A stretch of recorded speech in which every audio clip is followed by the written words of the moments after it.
لا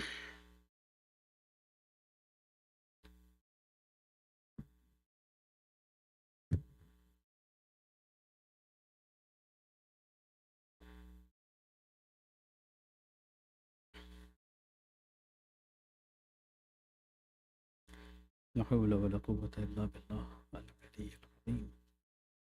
أعوذ بالله من الشيطان الرجيم. بسم الله. الحمد لله رب العالمين، والصلاة والسلام على سيد الأنبياء والمرسلين وعلى أهل بيته الطيبين الطاهرين المعصومين، سيما مولانا بقية الله في الأرضين روحي وأرواحي فداء. بسم الله الرحمن الرحيم. رب اشرح لي صدري ويسر لي واحلل عقدة من لساني يفقهوا قولي. صدق الله العلي العظيم. صلوات بركة محمد.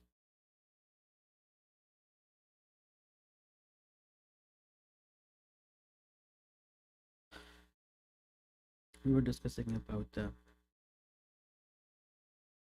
suluk and what is the path of suluk. It's a very practical way, this way of living, how we live, how we act according to our ma'rifat and knowledge. This is the point basically. And the main thing is, if we act according to our knowledge, as we know, we are safe. But when we don't act according to our knowledge, we are in trouble. This is very simple. So the criteria is not that you know a lot. If you know a lot and you don't act according to your knowledge, then there's nothing for you. Let's say you studied engineering, you studied medical, you have all the knowledge, you did your residency, but you don't do practice, you don't see patients, so there's no benefit of your knowledge. Simply, you studied engineering, you know how to build roads, you know how to build bridges, or you know how to bring aircrafts. So you know how to build aircrafts, but you don't make aircrafts. So there's a no benefit of your knowledge. Very simple. And let's say you have bachelor's, you got master's, you got your PhD, you got everything. What you need, you got everything, but you don't do what you studied. But compared to you, if you see, let's see, a person who would fix the tires of the aircrafts, he has much lesser than your knowledge. Your knowledge is very specific, deeper knowledge, lots of electronics, lots of electrical things. But that man who fixes the tires of airplane, his job is very important because he's doing something very important, right? But his job is not as sophisticated as yours. Yours are too complicated and it's a little simpler.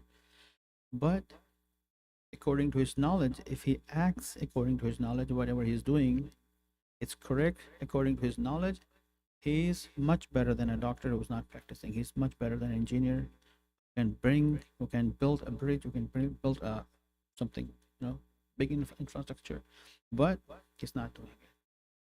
In the world, with this worldly, what you call vision, what you call, we say whatever it is, he's a doctor, he's a a big engineer. Even though he's not practicing, he's an engineer, he's a great man, his degree, his status, whatever it is. But we consider like those people, those who are running your small businesses, we say no, they are not as important as they are. This is our calculation. I think you remember the story I told you once, a couple of years back here, when Janab Yusuf was in the market and people were standing around him to buy him. There were lots of millionaires were trying to buy him, and they were ready to pay a lot of money for Yusuf Nabi Salamul Alayhi. Among those billionaires or millionaires, there was an old lady standing there, and all the people asked from that old lady, why you are here. She said, I'm here to buy Yusuf as well as you guys are here. I'm here too. I said, okay, here, like, there's a lots of billionaires and millionaires and rich people, and they have a lot of wealth to buy Janab Yusuf Salamul Alayhi. What do you have? She said, there's a big difference. Do you remember the story? She said there's a big difference between me and them. What they have brought to buy Janab Yusuf, they have brought part of their wealth. If they're billionaires, they have brought a couple of millions maybe. If they're millionaires, they have brought a couple of 100,000. If they're less than millionaires, they have brought a couple of thousands. But she said, what I have brought is my entire life. She was carrying a small sack on her back, which is, I brought my entire life. I'm ready to pay my entire life to pay Janab Yusuf. I don't know this story is correct or not. It's made up by some scholars, but there's a big message in it. According to this dunya, this worldly life, well, those have more money, they are going to buy Yusuf. Nobody is going to see how much they are loyal or sincere in buying Janab Yusuf. Very simple. Because we see only money. Those have more money, but if you ask a person, not a person, a personality or maybe something higher than that, like let's say Allah subhanahu wa ta'ala, he will respond as, no, that old lady is putting the highest price on Janab Yusuf. That old lady is putting the highest price, the most high price for Janab Yusuf from that eyes. Because she has brought her entire life. But the millionaires, they have brought a couple of dollars, couple of money, a part of their money to buy Janab Yusuf Salam.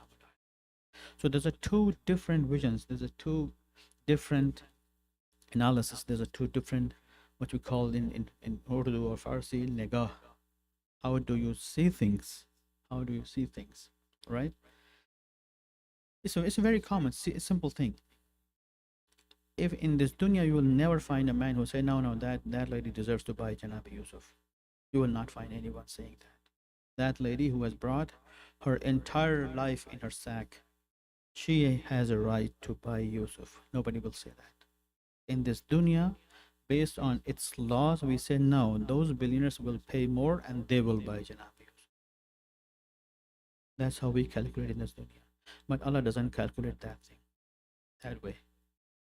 In the path of suluk, we have to make sure somehow,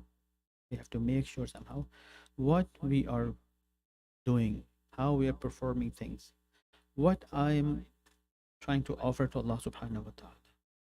In this game, which is love of God, in this game, you cannot spend some of your wealth. If you're a billionaire, you say, oh Allah, I'm ready to pay a couple of millions for you. And if I'm a millionaire, I say, oh Allah, I'm ready to spend a couple of 100,000s for you. And if I'm a less than a millionaire, I will pay a couple of thousand for you. No, that's a different deal. In this game of love with Allah subhanahu wa ta'ala, whether you are going to spend whole yourself, all you, or you're going to spend nothing, we have to learn somehow. If you have questions in this regard, you can ask me right here. If you want to ask me after Majlis, whenever you want to ask, raise your hand and go ahead. But in this game of love with Allah subhanahu wa ta'ala, He will not accept some part of our wealth, some part of our belongings, some part of what we have. No. Either we are going to offer all, including my entire existence, my wujud, or I'm not. And He will not accept anything. It's been said many times in Rawayat from Rasulullah, in Rawayat from Ahlul Bayt alayhimu salatu wasalam, and there's a lots of hints in many places in Quran. So when you're ready to offer your entire wujud, your entire existence to Allah subhanahu wa ta'ala, you're ready to go. And then definitely Allah will accept from you. But you have to be ready for this kind of deal. We have to think on it, how we are going to deal with Allah subhanahu wa ta'ala. So we discussed in last 2, 3, 4 days about the tariq suluk, how or suluk tariq, how we are going to be salik al tariq, how we're going to act in this way, how we are going to control, manage, deal with our actions. Sometimes we think, okay, I'm trying to do my best. If I couldn't do some pure actions, I couldn't offer something pure to Allah subhanahu wa ta'ala, no worries. I can do like this, I can do like that. No, it's not going to be accepted. Allah is not looking, Parvardigar, Khudai Muta'al is not looking for our, in our deeds in the way of quantity. All He wants from us is about quality. You do small things with quality, it's much better doing a lot of things with quantity. He never look at the quantity. It's been said many, many times through ulama, Quranic ayat, rawayat of Rasulullah and Ma'asumin. He never look, Allah subhanahu wa ta'ala never look at us or in our actions to its quantity. No, it's all about quality. It's all about quality. When we perform things, when we do things with the quality, it's all going to be accepted. And quality means, what is the top of the top thing in the quality? Anyone? Go ahead. What is the top thing when we perform something to Allah subhanahu wa ta'ala, for Allah? Khulus. Ahsan. Who said khulus? One salawat for Abdul Rahim. Bismillah. Allahumma salli ala. Sincerity. That is that's the top thing in our actions. When we want to perform something pure for Allah subhanahu wa ta'ala, He will not accept anything. He will not accept anything without sincerity. And sincerity means full sincerity. When we do something for Allah subhanahu wa ta'ala, we never look for ourselves anything. No benefit, no name, no brand, nothing. We do something for the sake of Allah subhanahu wa ta'ala, and that is called purity. Sincerity. Next thing I want to discuss here, yesterday we discussed a couple of things, and the next point is tawadu, the path of suluk, which is important. Tawadu. I go into hadith because time is very short. There's a hadith from Imam Sadiq alayhi salatu wasalam, and this is called Hadith Qudsi. You know, Hadith Qudsi is a word of Allah subhanahu wa ta'ala. The word of Allah subhanahu wa ta'ala. Imam is saying in this hadith, Fima awhallah azza wa jal ila Dawood, ya Dawood, kama anna aqrab al-nas min Allah al-mutawadi'un. O Dawood, Allah said to Janab Dawood, O Dawood, all you know that the most closest people to Allah subhanahu wa ta'ala are the humble ones. Al-mutawadi'un. Mutawadi'un means they're always humble. You never see them being proud of themselves. I am this and that, and my title is this, I'm from that family, this is my color, this is my race, this is my knowledge, this is my degree. Nothing.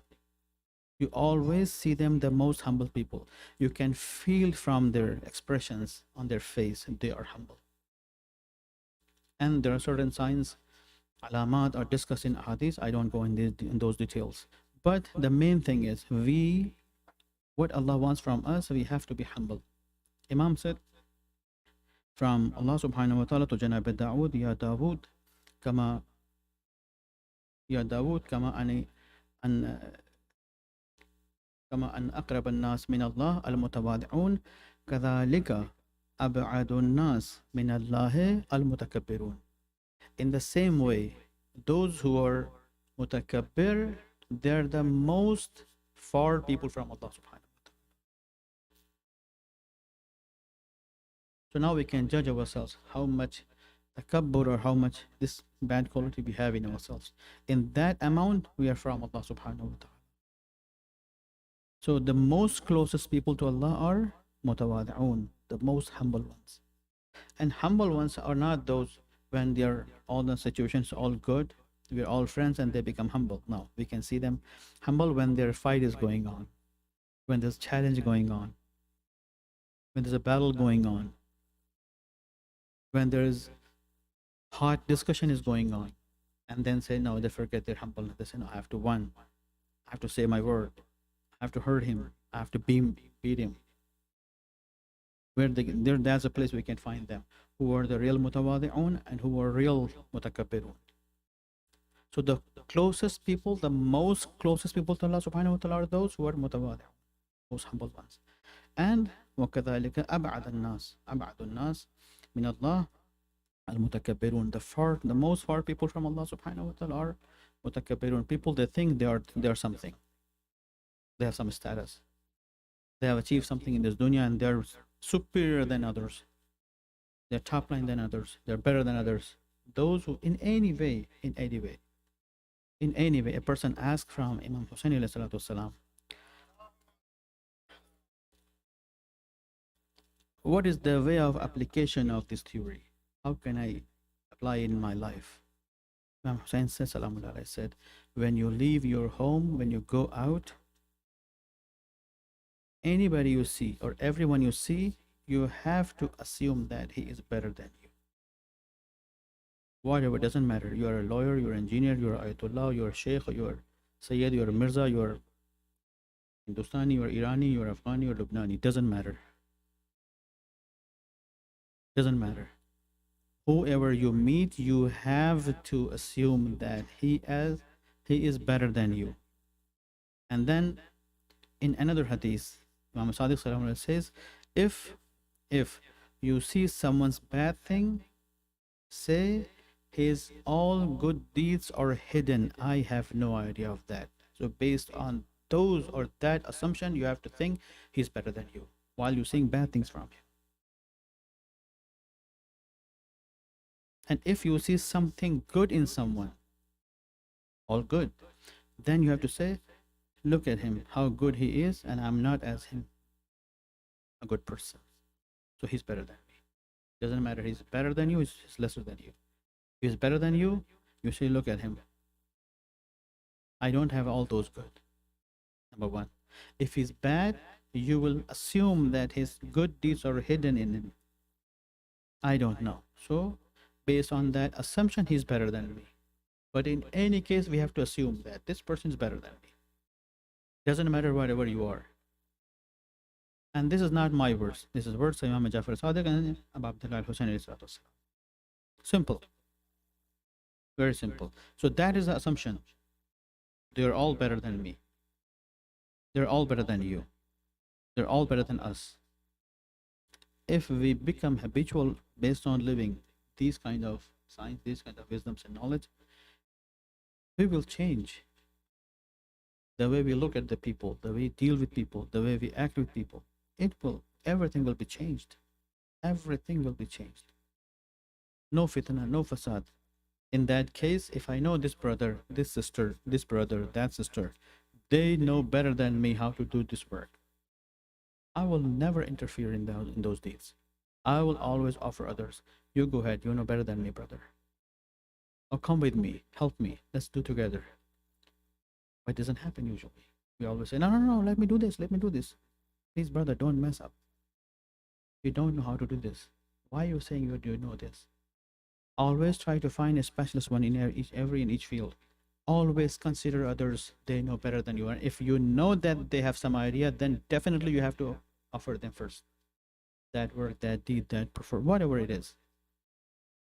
We have to bring these thoughts in our actions. This is the meaning of tawadu. Means always be humble in front of others, parents, friends, family, community. Especially those are mu'mineen.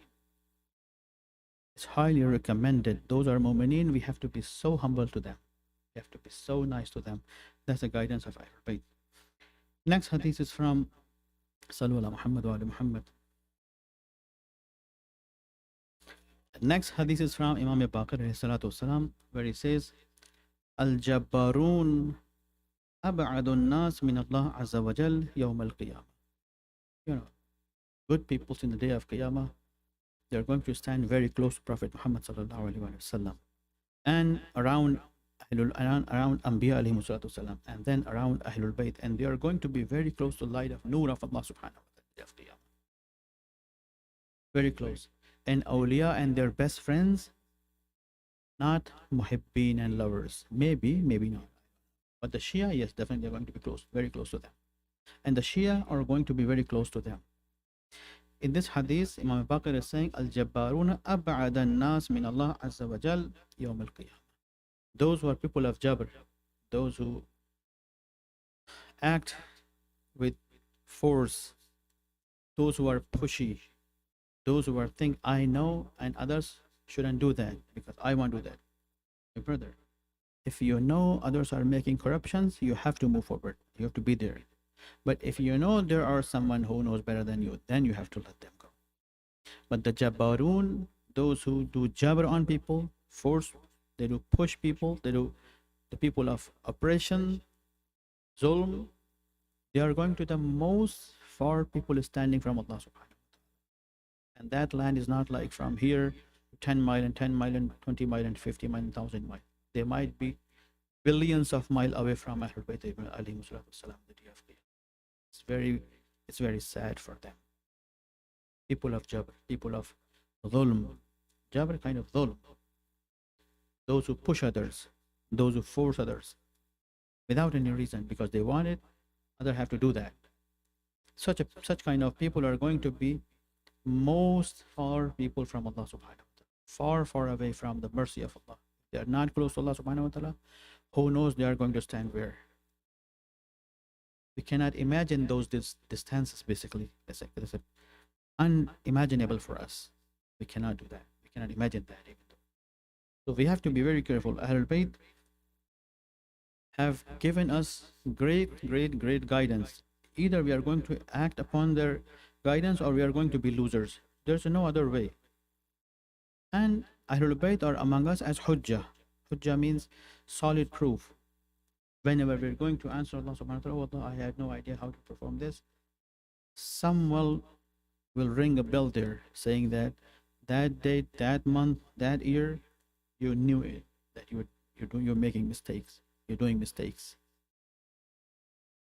And you should have changed your way from that place, from that time, from that moment, from that second, and you didn't change. In this dunya, I can tell you I didn't know that. I don't know that. I don't know that. I have no idea of that. I have no idea. But there we cannot say that. There we cannot say that. Not at all. It's going to be kind of impossible. Sallu ala Muhammad wa ala Muhammad.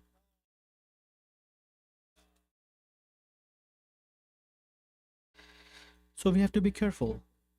There's a tons of stories from awliya, from Ahlul Bayt, from ulama, and I just try to explain some stories, but I'm cutting down because if I explain the story, I'm going to miss this hadith. It's a beautiful hadith here. If I go with this hadith, if there's time, I might go a little bit for you. There's a hadith from Imam Hassan Askari salawatullah alayh. In this hadith, in this beautiful hadith, Imam is saying, Awra'un nas man waqafa inda shubha. Awra'un nas. Awra means in Arabic, the person who care a lot about self and keep himself or herself away from doing any kind of sin. If there's a doubt, maybe maybe if I perform this, if I do this, maybe I fall in sin. Maybe there's some kind of doubt, I might fall in sin. Imam says, Awra'un nas man waqafa in the shubha. If you have doubt, stop, don't perform that. If you learn this science, you're the most pious person in the eyes of Ahlul Bayt. Not those, this, okay, let's do it. Later on, we decide what's going to happen. And then we just perform and we mess up and say, oh my God, this happened. Okay, let's, inshallah, next Shabi Qadr, I will ask from Allah subhanahu wa ta'ala for forgiveness. Completely insane people think like that. Completely insane people think like that. Because we don't know tomorrow we are going to die or not. Today you're listening to me. Tomorrow, let's say I'm walking on the road, some car hits me. I'm sitting in line, I'm in home and never woke. I don't wake up. I might get a heart attack and I'm gone. And instead of listening to my Majlis, tomorrow you're going to sit in my Majlis. Simple. I might die. Nobody knows that. So I cannot say like, okay, next year I will do that. I do repentance, I do tawbah, maybe next year when I'm good in a safe hand. No, nobody knows that. Am I going to live or not? So before falling in trouble, before falling in sin, somehow we have to prevent. I have to prevent myself. Imam says, if there's a doubt, most of the time, they know some kind of that there, if I go in this way, I have to face some kind of sin, I have to do some sin. And they say, okay, let's do the sin, and then later on we do repentance, we do tawbah. That's the way kind of kufr. There's a kind of kufr.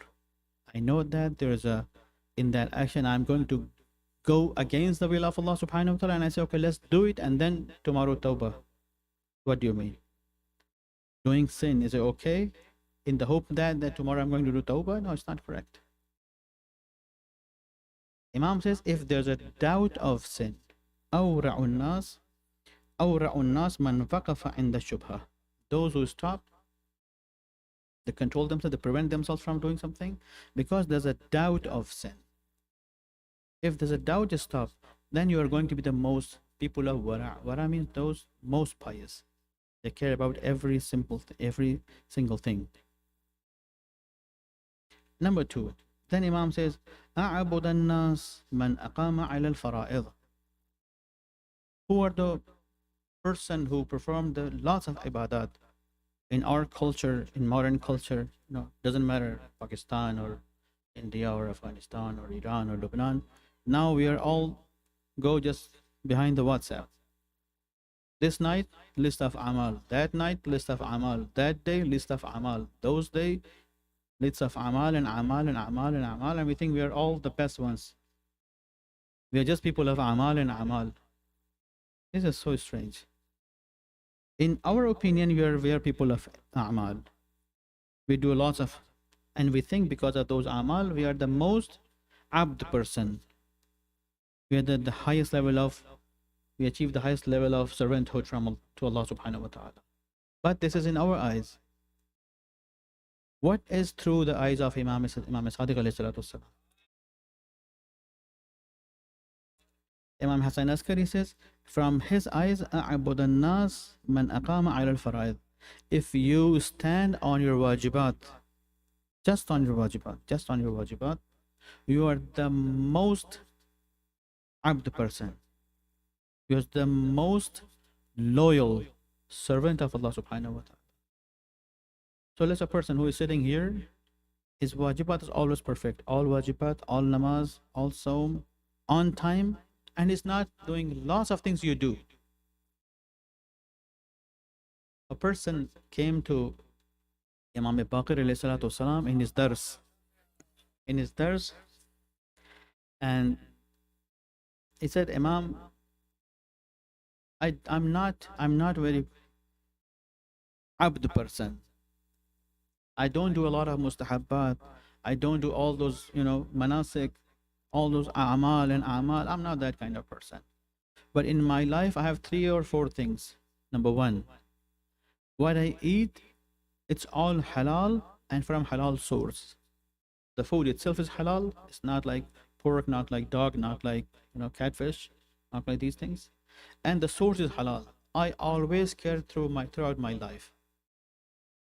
Any bite cannot go in my mouth unless 100% I'm sure it's from halal source. Number 2, I never miss my wajibat. I don't do all those mustahabat and taqibat and amal and amal. I'm especially keep saying amal and amal. We think we do a lot of amal and we are the Jibreel now. No, we are not. Amal and amal. He said, no, I just do my wajibat. Number 3, he said, I have few wives and I always spend my time with my wives. I never look at any woman in the world. My relationship is only with my wives. That's it. And I think one more thing I forgot.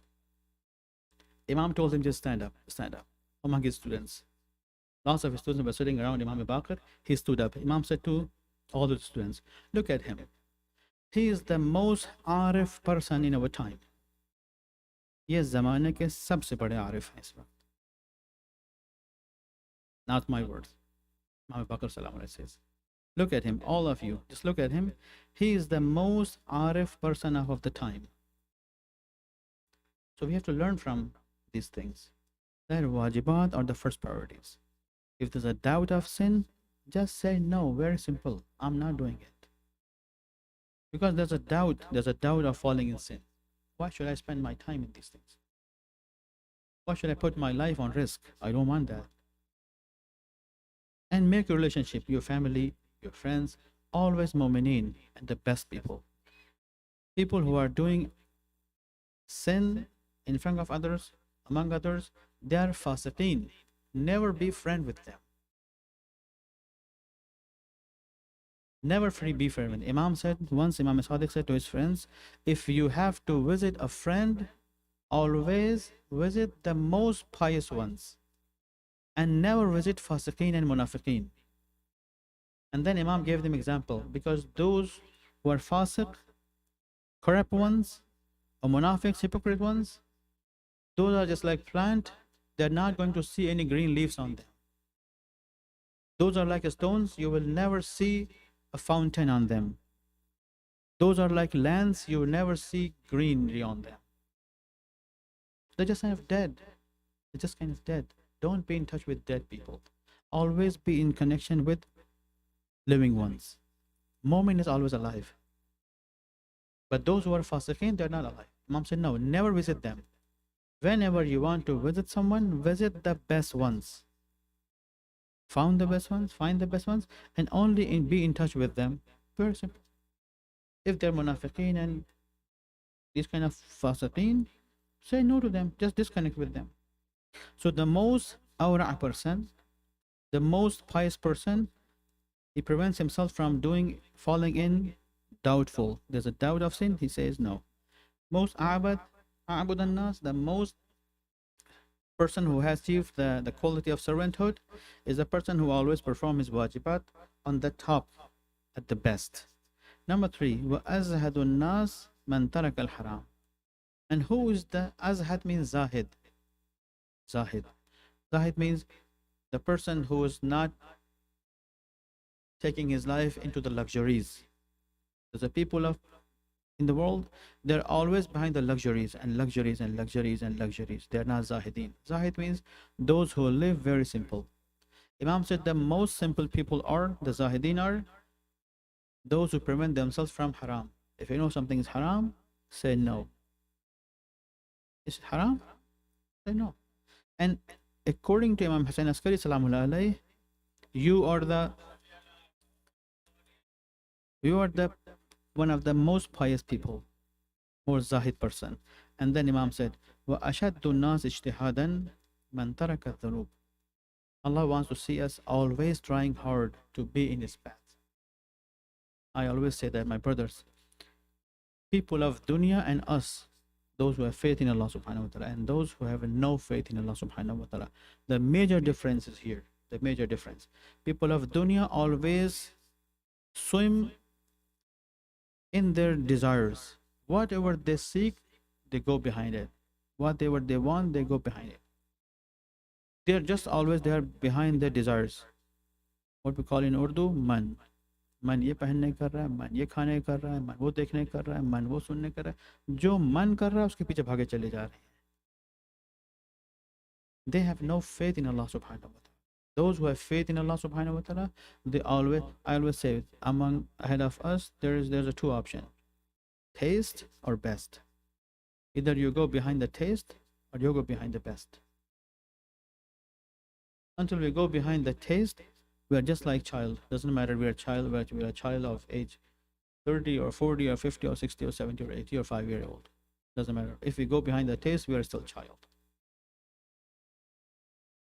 But when we go behind the best, let's say you see a girl, a boy, 10-year-old, he or she just chooses that, or the boy, he chooses that always the best.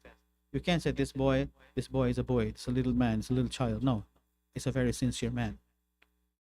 Those who know how to pick the best next to the taste, they are the best ones for Allah subhanahu wa ta'ala. So we always have to go behind the best.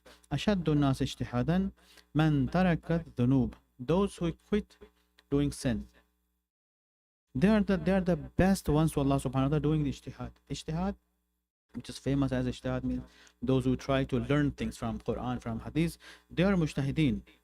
They are mujtahideen because they always try hard. They keep reading, they keep reading, they keep reading. That's a kind of ilmi ijtihad. But ijtihad in living, when you go work for your wife or your children, is ijtihad for your living. When you go do some good business and go do some job, there's ijtihad for your life. Ijtihad means those who always try hard. Those who always keep themselves busy for Allah subhanahu wa ta'ala. One of the reasons, if these are the Islamic values, look at Yazid. Who was he? Look at Bani Umayyah and their characters. Look at the Muawiyah, what have. Just make a list what they have done in the history.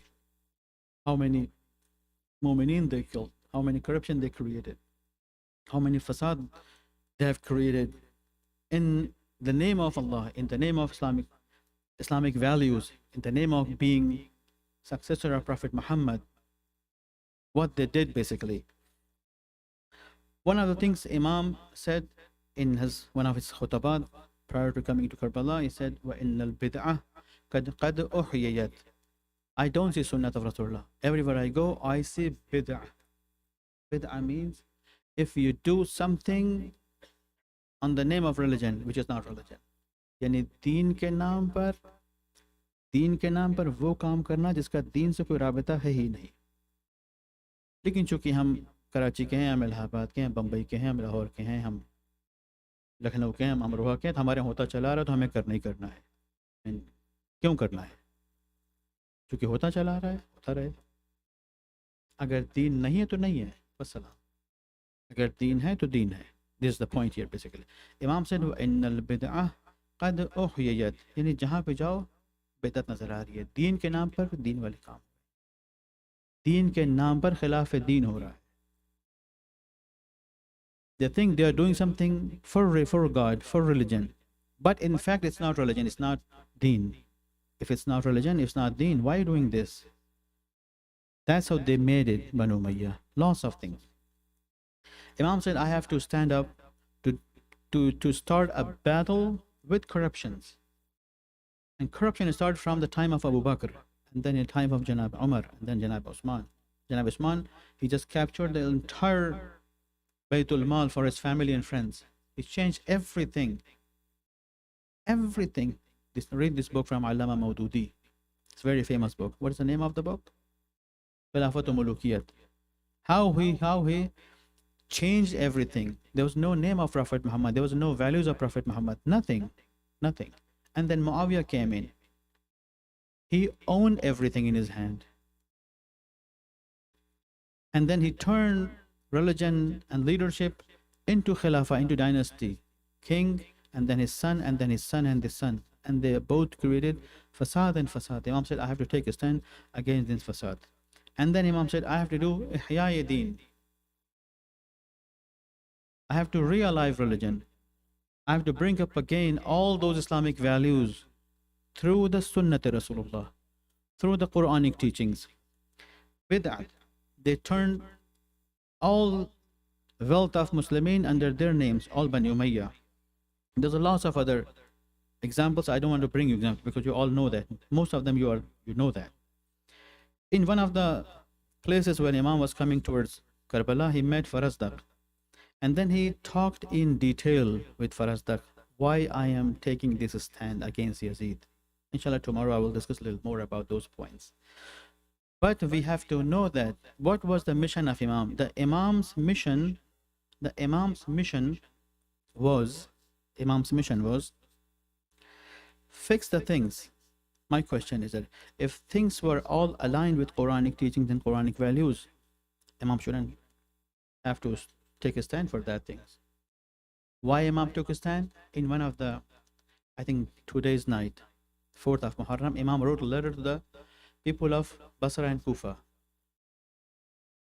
Wrote a letter to all those people, saying what? Sallu ala Muhammad wa ali Muhammad.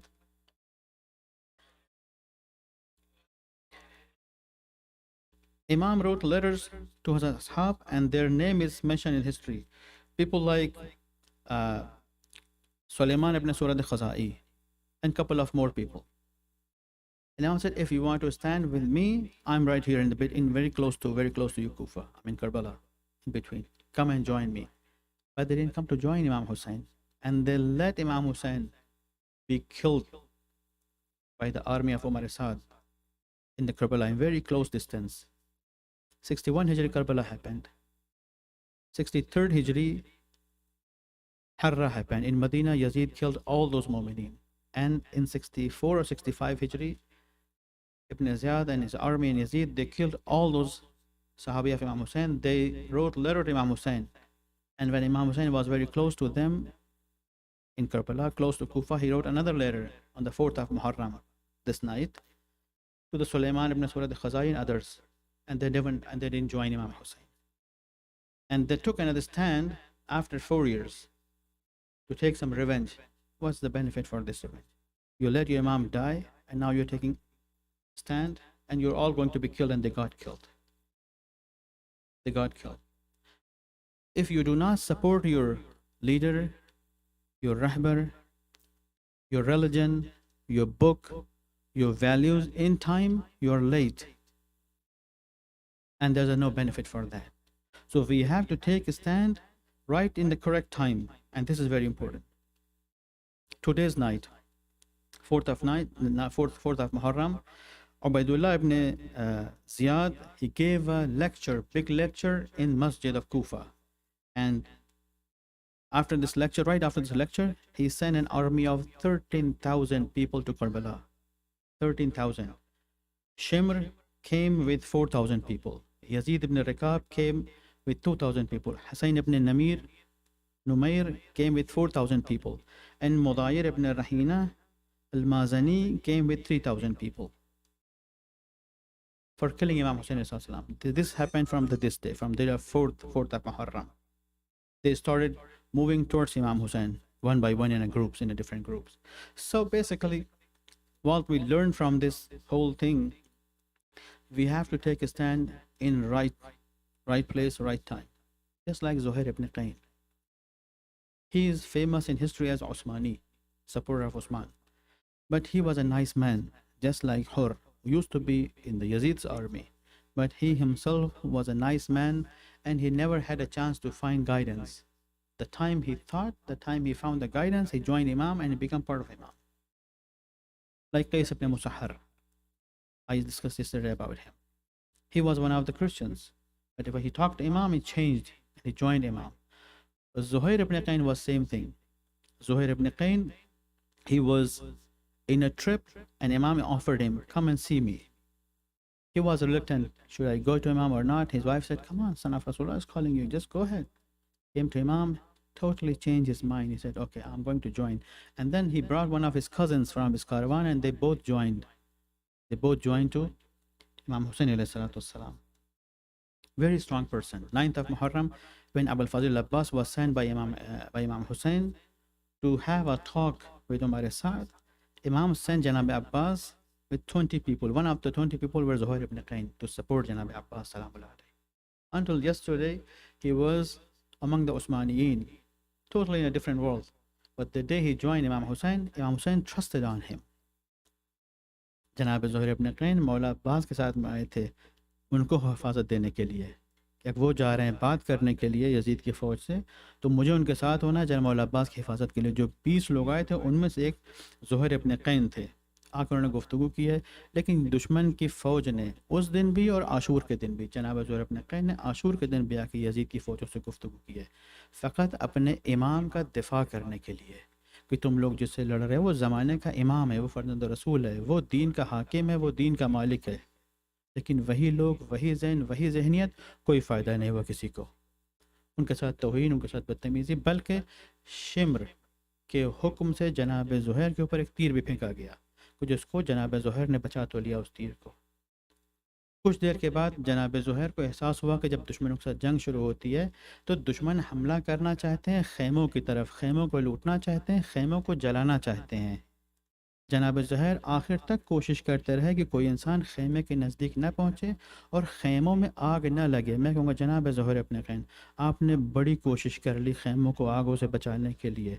कुछ ही देर की बात है, कुछ घंटों की बात है, सारे शहीद हो चुके होंगे। ना अब्बास होंगे, ना अली अकबर होंगे, ना ओनो मोहम्मद होंगे, यही ख़ैमे होंगे और ख़ैमों में आग होगी और शहज़ादियाँ आपको पुकार रही होंगी, ए ज़ुहैर इब्न क़ैन उस वक्त क्या करोगे तुम? ए ज़ुहैर क़ैन उस वक्त कैसे मदद करने आओगे तुम, जब शहज़ादियाँ बिलख के बुला रही होंगी कि अब्बास कहाँ हैं, अली अकबर कहाँ हैं, ओनो मोहम्मद कहाँ हैं। कुछ देर के बाद जब जनाब ज़ुहैर इब्न क़ैन एक बड़ी जंग के बाद शहीद होते हैं, तारीख़ में मिलता है कि जनाब ज़ुहैर इब्न क़ैन की बीवी भी, ज़ौजा भी ख़याम में मौजूद थी। उनकी बीवी, जनाब ज़ुहैर की बीवी, अपने ग़ुलाम से कहती है कफ़न ले जाओ और जाके ज़ुहैर के बदन पर उड़ाओ।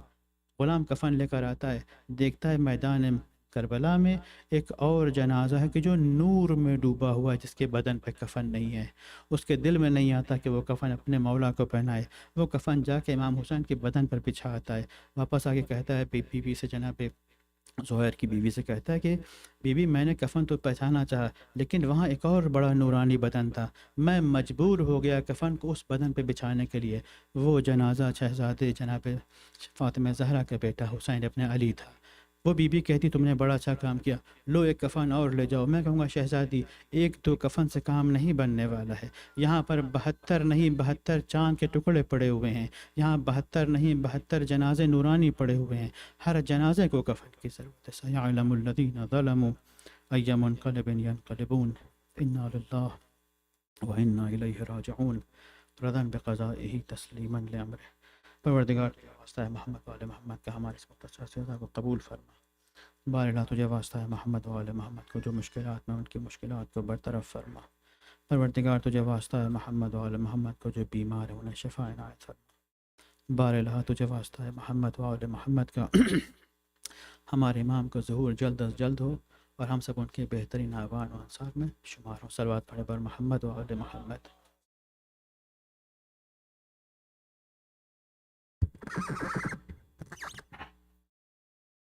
جزاک اللہ۔